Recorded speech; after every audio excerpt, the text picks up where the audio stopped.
Hey, what's going on, YouTube? Welcome back to another edition of Lisa Renee TV. If you have not yet subscribed to my channel, what are you waiting for? Go ahead and hit the subscribe button and definitely hit the thumbs up button on the video if you like it. Definitely share it on all your social media networks as well because sharing is caring.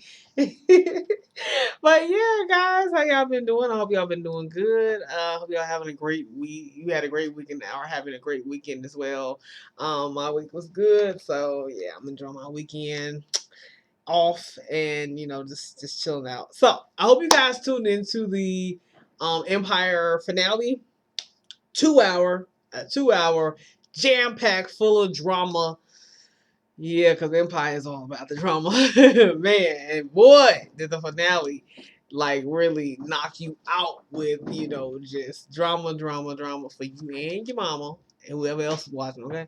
Okay, because Empire, it really gave you life. It gave you life, death, and then everything in between, okay? It was 2 hours. I was like, OMG. So I just wanted to come in here with a review of the finale. I know I haven't really been reviewing Empire like that. I've been watching, I've been keeping up with it. Anytime I miss an episode, I always go on Hulu and catch up. Because I work during the week, so sometimes I can't see it on TV all the time. If I'm off on Wednesday, like by some unknown miracle, by God, then yes, I will watch it on TV. If not, I always catch up. Gotta catch up. Okay, so I just want to come here and definitely review the finale, of course, because it was just like it was crazy. Okay, so it starts off with Lucius trying to write the perfect song for the Lucius Lion Sound concert. Now, this was supposed to be his finale because he was supposed to be, in his casket, taking a dirt nap at, at some point because he has ALS. Well, so we thought, he was supposed to be, passing away soon.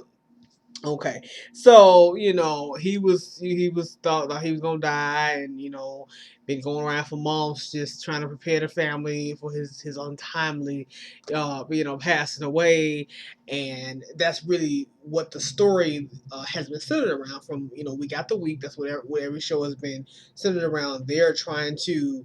He's trying to pick who's going to be the next successor for Empire, for the company, and the Suns are kind of everybody's in a scramble trying to figure out who will be the best. They're in a competition with each other.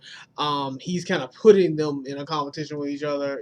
Kind of constantly testing each of them, trying to see who's going to take over once he's gone. So that's what this whole thing has been about. So he's still one of the guys that are under the belief that he has the ALS. So he's suffering from blurred vision. So he's having blurred vision. He's at the piano. He's playing, and he has the blurred vision issue. His male nurse shows up, so male nurse says, "Well, how are you?" He says, "I'm fine, except for this blurred vision." The male nurse is like, "Blurred vision? Wait a minute." So he's like, "Wait a minute, that's not really a normal symptom of ALS." So he gets to surfing on the phone and trying to figure out why does he have blurred vision. That's not even an ALS symptom. So that's when he finds out. And the male nurse contacts the doctor, lets him know what's going on. The doctor meets Lucius at home. Lucius in his bed, and she tells him, "I'm sorry, but we misdiagnosed you. You actually don't have ALS at all. No, you don't have no ALS. You're not dying. You got something else. What was the disease? I can't even. I'm not gonna try it because I can't remember. It was something I never heard of in my life. But apparently, Lucius is not dying. So that's when like the crap hit the fan. So I mean, as you can see from that point, things in my mind kind of unraveled. I'm like, oh boy, because it was so weird. Like, and I was just sitting there waiting to see his reaction. I was like, oh my god. So me and my mom watching, we like, oh, so he ain't dying. So the devil is not dying. So he discovered that so he got new life. So he didn't got up. And I'm thinking, so he basically told her to get the hell out of my house, because he's pissed at her for, misdiagnosing him. So she leaves, and he gets up from the table and gets up from the bed, he stands up, and it's like, I'm thinking he's crying, like maybe thanking God that all of a sudden he discovered that he's not dying. But then this fool starts laughing, like not even a normal laugh, but a cackling, like ha ha ha ha ha like a really wicked kind of demonic laugh. And I was like, OMG. I was like, it's going down now. Like, everybody is going down with it. I'm like, oh my God. I'm like, this is scary. Like, Jesus, please save us all. Like, save them all. Like, oh, they don't know what's going to happen now. So I'm like, he can use this to his advantage, which is really what he's about to do. So he goes and has a meeting with the sons and, kind of sits down and lets them know that finally, that he's decided who's going to be, this head over empire, which is surprisingly Jamal, the gay son, which he has given a lot of hell to for being gay. And also he informs that he's not dying. Okay. So it's just crazy. You can kind of see, everything is just, it's kind of moving at a quick pace here, and things are unraveling. And Lucius, I think, is kind of looked at as a he's kind of looked at as a satanic kind of figure. Like, we all see him kind of as the devil, and he is. And Cookie sees him as the devil. Everybody kind of sees him as this. He's very devilish. He's very, demonic in his motives and his moves. So he is kind of evil. He is evil, But he is kind of godlike too, in a way, to all of them, because he's like, it's almost like he hears all, he sees all, and he knows all. Like, everything that goes down, he finds out. Like, if you notice, everything that happens, even when done behind his back, he ultimately finds out what it was happening. And if he feels like you crossed him in some kind of way, that may be the end of your life. So it's almost like he's the way the writers, way Lee Daniels has set his character up as this kind of powerful, yeah, kind of powerful, overpowering, just almost omnipotent kind of, this being, where he's like, I reign over everyone, and so he is godlike, and he's also, satanic as well, and he feels that he's greater than God almost, and he actually compared himself to God last night. Was the first time I ever heard him do that. Like, he feels like he's greater. He feel like, I beat God, tried to take me out with ALS, and I don't even have ALS, and I'm, Cookie can't control me, and I killed her cousin, and she can't do nothing about that. Nobody can do nothing about it. He feels like he's invincible. This guy is, he's like insanity plus 10, times 10, should I say. Like, this guy, he's out of his mind, and it's like, what do you do with someone like that, when they get to that point? Because she came in the room to check on him, and he got to talk in his sleep, because the nurse had given him the steroids, and he's sleeping, and he sat up in the bed because he thought he was talking to Bunky, because he started seeing Bunky, the ghost of Bunky, that is, because Bunky's dead. So he's telling Bunky, like, yeah, you can't even do nothing about it. I killed you. You can't do nothing about it. And Cookie's like, oh my God. So she tried to kill him with a pillow, but he knew that, because he got up in the morning and saw them cameras and saw that, that she tried to murder him in his sleep, and she's looking like, how the hell did he know I tried to kill him? He's like, I have cameras all around this place. So you see what I mean? Like, it's nuts. So, what I think is, I think what everybody else who watches the show too is seeing, is that everybody is basically a pawn in the Empire, which is his game. Everybody is a pawn, and that's kind of what the finale, the purpose was showing us, that everybody is a pawn. And then Cookie got tossed to the side. She really got done dirty, because she got found out for that she slept with, I think, the Antoine is his name, security guard that Lucius hired. Yeah, she slept with him, and Portia, she let Portia spill the tea, which is Cookie's assistant. She ended up telling him, like, oh yeah, they off somewhere, So Lucius put two and two together, found out about them, and then Cookie got back. He's like, no, I'm sorry. Escort her out of the building. You no longer have any, power, no stake at Empire. You can leave. Now, isn't that just like a man? Men, they can do what they want, go sleep with anybody, and it's fine. But time you do something, oh, he pissed. She always slept with one person, had never been with no other men but him. By the time he found out that she had herself a little boyfriend on the side, all of a sudden, all hell breaks loose, and she's, somehow disloyal, and she can't run Empire anymore. So, I mean, really? Really? Oh, but he didn't fire the security guard, though. Notice that. You saw that? You saw that? He let him stay. But he went ahead and said, well, Cookie can go, though. I'm like, really? Really? Because Cookie was supposed to be over the Lucius Lyon Sounds, remember? But then, Oh, so she get the boot just because she went off and got her little thrills on. But what about 17 years though? You see, we said he feels like he has so much control, and it was just crazy watching her kind of crumble for a minute because I'm like, you took first of all, you took her sons from her. You took, she didn't get a chance to raise them. You took her freedom away from her. She went down for you, served time for you, and now you take her stake out of the company as well because she slept with, the security guard. I'm like, but you slept with many other women while she was away. So I was like, I mean, I think you're even, but that's not in Lucius's mind because he feels like he runs everything. So yeah, what I thought was a touching moment was Jamal and Lucius making that song together in Jamal's aunt's house.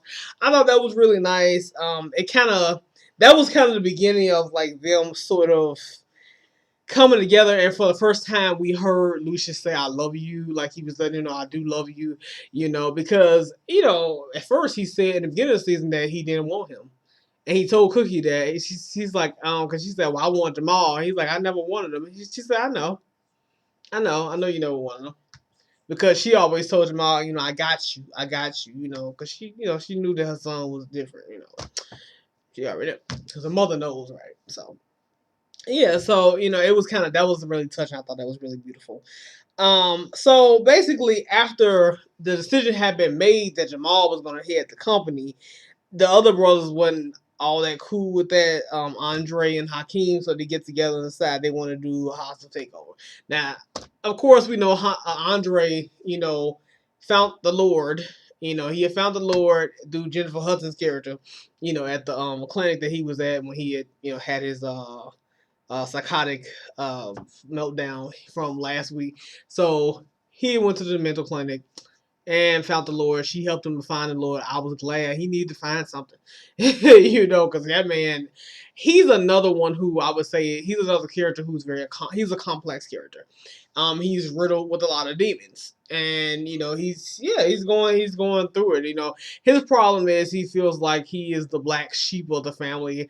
I think that he's treated unfairly because even when you like, if you all watched the other episode, not the finale, but the other episode, like a couple episodes before this one, when they were all in the booth singing "You're so beautiful," and he came in after they were done recording, he was standing in the corner, like in the darkness, just watching them, and the look on his face, he just looked like, oh, another family moment, and I'm not included. And how come he didn't go to? I was telling my mom, how come he didn't go? You know, how come he didn't go up to the booth like, hey, what's up, family? Like y'all record whatever. Let me put a verse down. And I feel like they would have welcomed it. I mean, they would be like, oh hey, Dre, we didn't see you over there. Like, I mean, but it's like he doesn't know how to approach it. I think he doesn't feel comfortable. Because I feel like he's never felt that way with them. He's never felt, he knows this is his family and they love him, but I think he loves them too a lot. That's why he fights so hard to be close to them, but he doesn't feel comfortable. It's almost like they're like familiar strangers to him. He's like, I love these people. I know these people. What, do they really love me like that? They love me, but do they really, or do they love what I can do for them? Because he knows that they know he's the brain. He can make them money, and it just. It's like they're using her, and then people do that in real life to their real family. Like, I mean, this show is so indicative of like real life issues with families, how they mess each other over to try to get to the top. Each and every member has their own issues, their own problems, and with each other as well as themselves, and they try to mess each other over, just keep stepping on each other to get to the top. And at the end of the day, yeah, they all love each other, but they still use each other. And I feel like he's a character who is just have a lot of demons, a lot of hurt and pain that he's not dealt with, and he doesn't understand. Like, I try to love you guys and be there for you, and it's like I think he's worn out. He's like, how much more can he take? And he has bipolar disorder too, so he has an actual mental illness, and he has issues at home with his wife, and she's kind of the only one in his corner, but she's snaky as well. So it's like he can't trust anybody. He feels like he's alone in the world. He's like, my damn dad is a devil. My wife, she's kind of a she devil, but she's here for me in my darkest moments. But at the same time, I don't know if I can trust her as either. My brothers, they, you know. I don't know. I mean, I love them. We got a good camaraderie, but at the same time, it's like it's just a lot of back and forth. So we got a chance to really break into his character and see what's really going on with him. So it was good that he found something, but then he quickly gave it up once. I think her name, I think Jennifer Hudson's character was Michelle. Once Michelle left the church, she left the church because Lucius, once again being a devil, came in and talked about some. Oh, I found the Lord. Oh, your beautiful voice. I want you to perform. And then she took the opportunity to make money, but who wouldn't? But I don't mean she lost her faith. But then Andre is not, he ain't seeing it like that because his faith is still shallow. So he's new to this whole Jesus thing. So he feel like if you leave the church, you not a Christian no more, whatever, because you took an opportunity to make money and make your dreams come true. That's not true, you know. But he just immediately gave up on the Jesus thing and said, "Okay, she phony. Let me go back to this hostile takeover idea." Because at first he told Hakeem, "Look, accept the fact that Jamal won, let it go." Then he called Hakeem like, "Yo, King, I'm with you on that. I changed my mind. Let's do this house takeover. Let's go ahead and take over. Let's just go ahead and go. I'm gonna go back to the old Dre." And I'm like, "Oh, don't do that. You found higher power. You found Jesus. You found the right thing." But anyway, so but I think, and I love the way this show is highlighting bipolar disorder. I think bipolar disorder in our community, in the Black community, is not talked about a lot, and a lot of us have it. And I feel like, yeah, a lot of people felt like, Cookie felt that's a white people thing, and ain't nobody got, we strong, blah blah blah, and that's bull, that's BS. And I think it's great that Lee Daniels said, "Hey, let's highlight this. Let's talk about mental illness because it's not talked about. It's another taboo topic in our community that we sweep under the rug, and pretend it's not there, and that doesn't make it go away." So I think it's good that he's highlighting Andre's, character and saying, "Hey, look at this man. Look at how troubled he is. He's going through things. So yeah. So then they all get together. Andre, Hakeem, Cookie, and Boo Boo Kitty, honey. Yes, they all meet together, and they all meet together and decide they're gonna meet with um the other guy. I forgot this guy's name. Not Varetti. I want to call him Varetti, but I don't think it's Varetti. It's another guy. He has a grandson, the one that doesn't have any talent, the one who's talking about my life and this is my life and whatever. I'm like, oh, go get your life, have a seat, So they want to meet with him so that he can help them basically gain control back over Empire, so that Lucius doesn't continue to take over and run amok like he doing now. So anyway, this is the showdown. I was waiting on this moment. Boo Boo Kitty and Cookie Lions, honey, got into a brawl. Child, the claws were out. Kitty has claws. Ow! I was like, oh my God. Cookie started. She said, "So tell me why I shouldn't throw this drink in your face." She said, "You wouldn't get up off the floor, bitch." She said, "Really?" Boom. And then she says, "I'm sorry." And it was crazy. Yeah, Boo Boo Kitty jump up, and actually said, "Wow," and she, pounced back. I was like, the kitty pounced back. And then it was just crazy. She was like, "I'm tired of you." And she said, "Run them pearls, bitch." And she snatched them pearls off her neck. I was like, oh my God, did she end up choking her on the pool table? And she, Boo Kitty got her butt whooped. I was like, 17 years, the butt whooping was coming. I was like, "You've been screwing my husband 17 years. I beat you down too." I'm like, "Yeah, I think I choke you out too." So, I wanna thank Lee Daniels for putting that in because I was waiting to see Boo Boo Kitty get the crap kicked out of her too. She got the catnip whooped out of her. I was like, "Yes, bad kitty, bad kitty." So anyway, after they got finished scrapping, the boys had to break it up. They decided, okay, let's come together. Okay, I didn't kick your butt. Now we're gonna get together. So they decided to work together, and that man helped them out. So they basically promised him, "We're gonna make your non-talented grandson a star if you go ahead and help us gain back control over our empire." So that's what he did. So they decided, let's create a scandal. So the scandal was that Lucius killed Bunky. We already knew that. So Lucius kind of did that himself because he opened his big mouth saying, "I killed Bunky." He want to brag about how powerful he is. Ain't nobody can do nothing about it, you know. And Cookie kind of had already said that, she had already blurted it out. He blurted it out, so it was kind of already out in the open. And Lucius like, "Oh, whatever, she crazy, whatever. But he wasn't fighting it too hard, I guess, because he wasn't really worried about it, because he figured ain't nobody gonna listen to Cookie anyway. She's a convicted felon herself. Ain't nobody really care what she's saying. I'm kicking her out of the company. Doesn't matter. That's what he thought. So after he did the IPO. They had them on while all the sons were standing together, and he pushed the green button. IPO thing went through. It's a publicly traded company. Yay, Empire. After that, they waited till they got to the Lucius Lyon Sound, the concert. They had Patti LaBelle there and everybody, all the artists. It was beautiful, you know. But child, when it came time for Lucius and Jamal to go on stage and sing together, father and son, the song they had made up together, that's when they got him. They got Lucius and came in there and arrested him. They said, "You under arrest for the murder of Bucky," and he was like, "What? What?" And so he blamed Cookie and thought Cookie would rat him out. Cookie said, "No, I didn't. I didn't." Now I still wonder, did Cookie do it, because she claims she didn't. She claims she hadn't talked to nobody, but she kind of looked down, gave it a look like, "Oh my god." Now I think maybe either Boo Boo Kitty ratted him out, or one of them other, whether maybe his sons did it, but somebody ratted him out though. And then Jamal looked at his mom like, "I thought you said this was between him and God," and he was pissed at her, for doing that, because at this time Jamal think he good with his dad now, because dad's like, "Yeah, go sing our son, going out there, son, represent us or whatever." He's like, "Okay, dad, I got you." And I'm like, now how long this gonna last? I just want to see, because Jamal, we know you don't have a good track record with your father, but here's the thing about Jamal. Jamal is a fighter and he's strong. So whatever BS his dad got for him or anybody else got for him, he's gonna overcome, because he is an overcomer. He's been overcoming for a long time. He overcame, a lot of stuff, a lot of abuse. Like he told the guy off at the poetry slam for calling him, a fairy and everything in front of everybody. So yeah. Now isn't it funny how Jamal has control over Empire now, and how Cookie told Lucius, I don't know if y'all remember, a long time ago, she said, "I'm gonna show you how Fairy can run your company." She had told him a long time ago, a gay guy is gonna run your company, and Lucius didn't want to believe it, and a gay guy runs his company. But if you notice now, it closed out on how everything, the power dynamics have switched. So now Cookie is in control of everything. Jamal runs the company.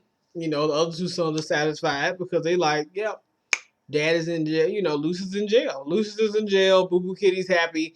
Cookie running things at Empire. The sons are happy. So everybody is like temporarily kind of like, everybody good now. Because, and then Andre's having a baby. Rhonda's having a baby. So, yeah, Vernon, I think, is like perceived dead because they had a fight. So he hit his head. So I believe he's dead. He got hit in his head and fell. So we don't know what's gonna happen with Vernon, because they didn't go back to that scene. That'll be season 2. So I can't wait to see, is Vernon dead or what would happen. So yeah, everybody right now, it seems like it's temporarily happy.